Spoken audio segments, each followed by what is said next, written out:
Terakhir pacaran kapan sih? Wah, itu 1 tahun yang lalu maybe. Udah lama juga. Kenapa bisa putus? Beda agama. Beda agama? Iya, cowoknya udah mau pengen serius, tapi ya kita masih egonya tinggi ya dua-duanya gitu. Mikrofonnya dong deketin. Jadi dong. nggak ada yang mau ngalah satu sama lain, ya udah. Ya permasalahan terbesarnya sih beda agama ya. Si cowoknya tuh udah pengen serius, sedangkan tempo kita tuh besar banget, tinggi banget gitu kan. Jadinya ya aku suruh dia untuk ya udah cari aja yang seagama gitu. Kalau misalkan masih bisa ya udah silahkan gitu. Aku nggak mau terlalu memaksakan. Akhirnya dia ya udah let go gitu aja. Oh my god. Emang berat sih kalau permasalahannya agama antara yang satu pindah ke yang satu lagi atau ya. Betul. Sempat kepikiran seperti itu?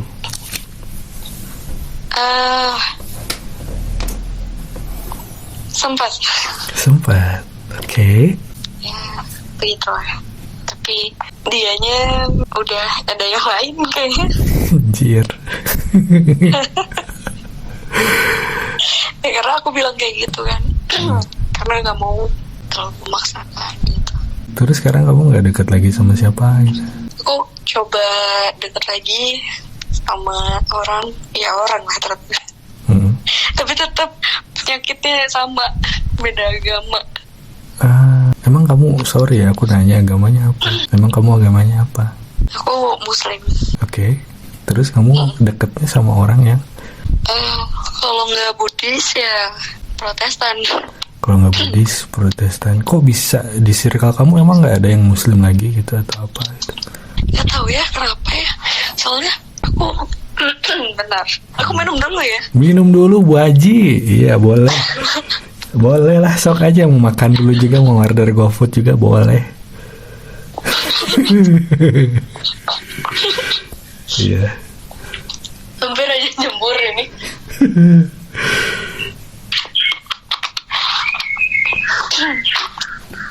Oke, better.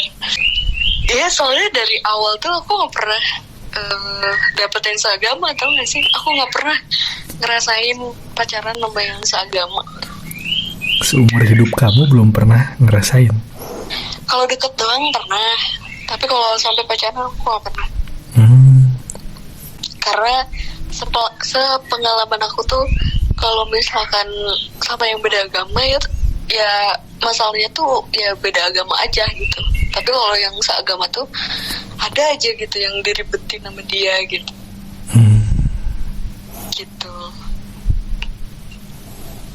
Jadi kendalanya ketika lagi pacaran sama yang beda agama nih, contohnya nih. Jadi kendalanya paling dari kepercayaan aja kan, beda kepercayaan, beda ibadah gitu. Lain-lainnya itu fine-fine aja gitu, normal-normal aja gitu, nggak ada masalah yang berat gitu. Nggak ada sih, sejauh ini nggak ada. Terus waktu sama orang yang seagama banyak banget gitu ya masalah yang timbul gitu. Iya, banyak banget hal-hal kecil yang seharusnya nggak ada tuh malah jadi ada gitu. Contohnya hal yang kecil kayak gimana sih? Kayak mempermasalahkan apa ya, status aja dipermasalahin gitu. Aku bikin status nih misalkan di Instagram, dipermasalahin gitu. Highlight aku nggak ada, dipermasalahin juga. Sebenarnya itu bukan masalah besar kan, cuman kayak emang nggak tahu orangnya yang ribet atau emang gimana, aku nggak tahu ya. Cuman ya aku jadinya menyangkut pautkannya sama agama gitu. Iya. Tapi emang sih pernah dua kali, 3 kali gitu deket sama yang seagama, tapi ya emang ada aja gitu masalahnya. Gitu. Dan aku nggak suka orang yang ribet kayak gitu. sekali 2 kali aku jelasin masih oke, tapi masih nanya lagi kayak gitu, masih mempermasalahkan lagi. Ya udahlah, ini udah nggak bener gitu orangnya, pasti sampai kapanpun pasti diungkit-ungkit lagi gitu. Terus tadi yang aku menarik perhatian aku tuh, kamu tuh sempat kepikiran untuk pindah ke agama yang lain gitu. Kok bisa kepikiran gitu? Maksudnya ada kepikiran gitu? Gimana sih ceritanya? Kepikiran itu, ya maksudnya biar bisa bareng gitu sama pasanganku. Pernah kepikiran gitu. Cuman I don't know. Tapi sempat belajar agama selain ini gitu. Kita kayaknya wajib tahu ya soal agama. Betul. Semua agama kita wajib tahu kan, supaya kita nggak dibodoh-bodohi sama orang. Ya aku cari tahu semua agama. Oke. Dan kalau misalkan nih kita berimajinasi gitu ya, kalau kamu pindah gitu, emang bakal diizinin sama orang tua kamu? Tidak tahu ya. Tapi kan kalau udah gede tuh udah punya pilihan masing-masing. Ya, I don't know. Hidup adalah pilihan sih, di mana-mana juga. Iya, life is choice. Life is choice, betul. Habis minum jadi lancar ngomongnya. Tapi sama Chinese gitu, kamu pernah deket nggak Chinese gitu? Kebetulan aku juga Chinese. Oh ya? Turunan ya, dari mana? Chinese. Oh. Ya, harusnya kan ke sana lagi kali, maksudnya. Kemana? Belok apa lurus? Jadi kalau masih ada cowok yang satu agama sama kamu dan satu vibes gitu, itu welcome gitu ya? Ya jelas lah, jalannya lebih terbuka. Iya, soalnya kalau misalkan beda agama tuh mungkin temboknya juga tinggi, belum dari orang tuanya, kan jadi double kill. Tapi selama kamu pacaran beda agama itu berapa tahun atau bulan atau long lastnya gitu? Kemarin yang terakhir tuh 1 tahun. Tapi sama mantanku yang pertama juga 2 tahun tuh beda agama. Yang Buddhis? No, dia Protestan juga. Lama banget dong 2 tahun tuh. Iya, itu hampir udah mau ngadain acara sangjit waktu itu. Acara apa? Sangjit, lamaran. Sangjit, lamaran. Bahasa apa itu sangjit? Di Chinese tuh kalau lamaran tuh sangjit gitu. Oke. Waktu itu aku mau lulus mau lulus SMA, terus dia bilang kayak, dia kan lebih tua dari aku ya umurnya, kayak 5 tahun lebih tua dari aku. Terus dia karena kita udah terlalu lama juga mungkin ya, pacaran 2 tahun gitu. Terus dia bilang mau ngelamar aku. Akhirnya aku bilang ke orang tua aku, izinin sebenarnya ibu aku, tapi kalau papaku enggak. Papa nggak ngizinin. Terus? Walaupun ya dia tuh udah mapan, dari segi ekonomi udah terjamin lah, tapi tetap papaku ngizinin waktu itu. Tapi aku belum cerita banyak, cuman ya atau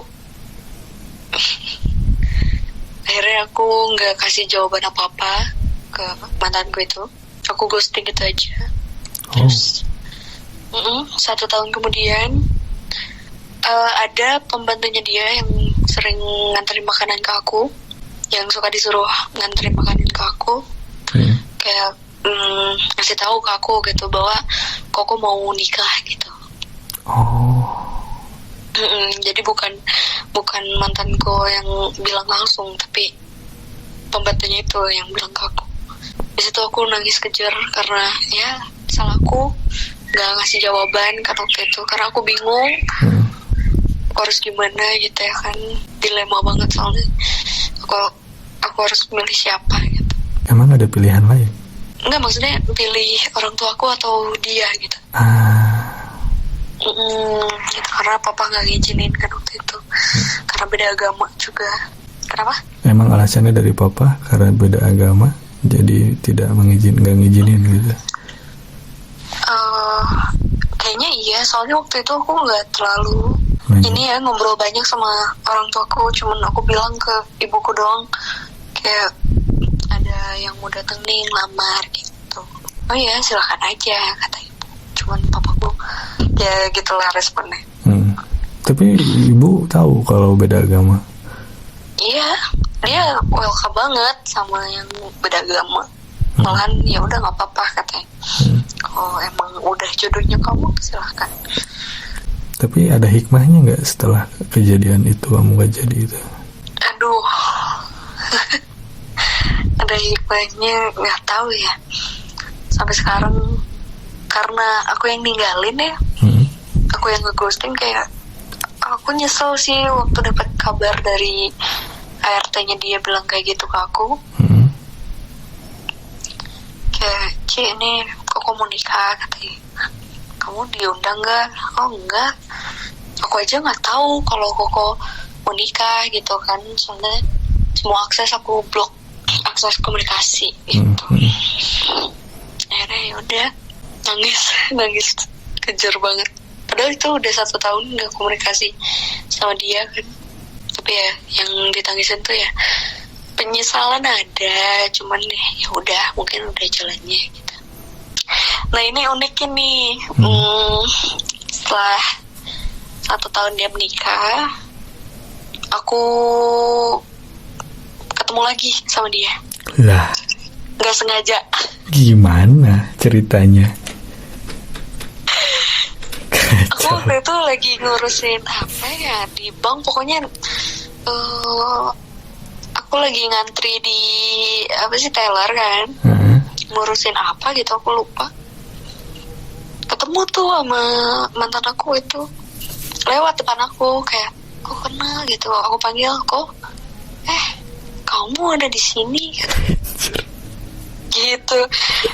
Terus kayak dia tuh nanyain, ya langsung tukar nomor lagi sama dia. Terus kayak teleponan lagi sama dia. Tapi dia tuh, aku tahu dia udah nikah.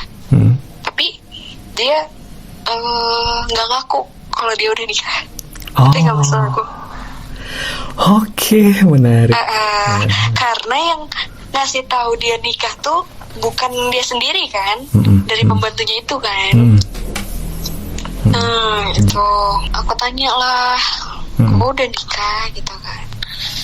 Kata si ini gitu, udah nikah katanya tanggal segini, bulan segini. Aku tahu kok gitu. Enggak gitu.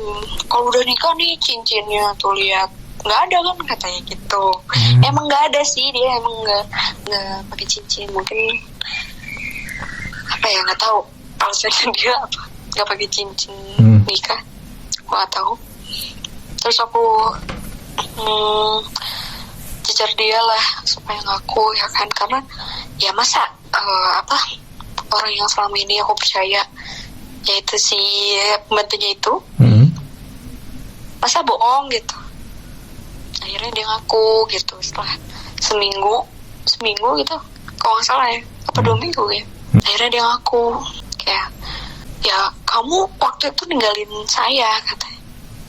Kenapa kamu ninggalin saya gitu? Ya iya sih, aku dari situ say sorry. Aku lega sih, karena aku bisa nyampein maaf aku gitu ke dia tuh. Jadi dari situ rasa sesal aku ya nggak terlalu menggunung lah gitu. Terus dia bilang kayak, ya kamu ninggalin saya waktu itu ya kan, saya nggak tahu kenapa kamu ninggalin gitu aja. Ya aku jelasin lah, aku bingung sebenarnya bokap gini gitu. Akhirnya dia ngerti kayak sebelum dia ngaku, dia tuh bilang gini, kamu sanggup nggak kuliah 3,5 tahun, emang kenapa kok gitu kan. Ya nanti kita nikah katanya gitu. Dalam hati, lu kan udah nikah, gila. Ya, terus masih usaha ya, berarti ya? Masih usaha gitu. Anehnya tuh gitu kan. Ya, terus udah tuh aku jelasin semuanya ke dia kayak, maaf ya waktu itu ya gimana, sulit banget keadaannya. Jadinya ya aku ninggalin dia gitu. Terus dia cerita soal istrinya, soal kehidupan dia setelah berumah tangga tuh kayak gimana. Dan dia sempet bilang ke aku, ya mungkin modusnya cowok doang gitu, nyesel nikah cepat-cepat sama istrinya gitu. Sebenarnya sama istrinya juga beda agama, cuman istrinya mau ikut ke dia gitu. Gitu. Penyesalannya apa yang dia sesalkan? Iya katanya cepet-cepet ngambil keputusan lah katanya. Ya nggak tahu, mungkin ada hubungannya sama aku. Ya dari penjelasannya sih kayak gitu ya intinya. Terus dia cerita selama 1 tahun nikah ini dia belum punya anak, selalu gagal gitu ya kan. Ya, keguguran terus istrinya. Gitu. Terus aku tuh sempet kayak nanya ke diri aku sendiri, kayak waktu itu ini sakit hati paling besar di hidup aku gitu ya. Sakit hati terbesar aku tuh sama dia gitu. Mungkin ada karma di situ buat dia yang akhirnya tuh imbas ke kehidupannya dia gitu loh. Setelah dia cerita, kayak aku tuh kasihan, simpati lah aku sama dia. Kayak terus aku berdoa sama Tuhan, kayak minta sama Tuhan dilapangkan dadaku untuk selalu memaafkan orang-orang yang pernah nyakitin aku dulu gitu, termasuk dia. Aku udah ikhlas gitu ya kan. Justru aku ngomong ikhlas tuh setelah ketemu sama dia, yaitu dia ngaku udah nikah gitu. Gitu, closure ya. Terus aku bilang sama Tuhan kayak, nggak apa-apa, aku ikhlas. Jangan jadi ini nih karma buat dia. Aku juga mau hidup bahagia dengan pasanganku nantinya gitu. Amin. Dan ya udah, nggak lama kemudian istrinya hamil dan sekarang udah punya anak. Gitu. Wah, benar emang ajaib ya. Ajaib emang. Gitu. Wow. Gila sih. Aku ngomong kayak gitu tiap aku mau tidur gitu, karena aku kepikiran kan, kayak ini jangan-jangan karma gitu. Aku nggak mau kayak aku terbelenggu sama masa laluku hanya karena aku belum ikhlas kalau aku lihat dia sama yang lain gitu. Gitu. Akhirnya aduh rada bikin ini ya. Nggak apa-apa, keluarin aja. Akhirnya ya udah aku minta sama Tuhan gitu. Ya udah nggak apa-apa, aku ikhlas gitu kan. Walaupun dia apa ya, orang yang paling aku sayang gitu ya kan waktu itu. Akhirnya ya udah, dia sekarang udah lahiran kok nggak salah, apa baru lahirnya gitu.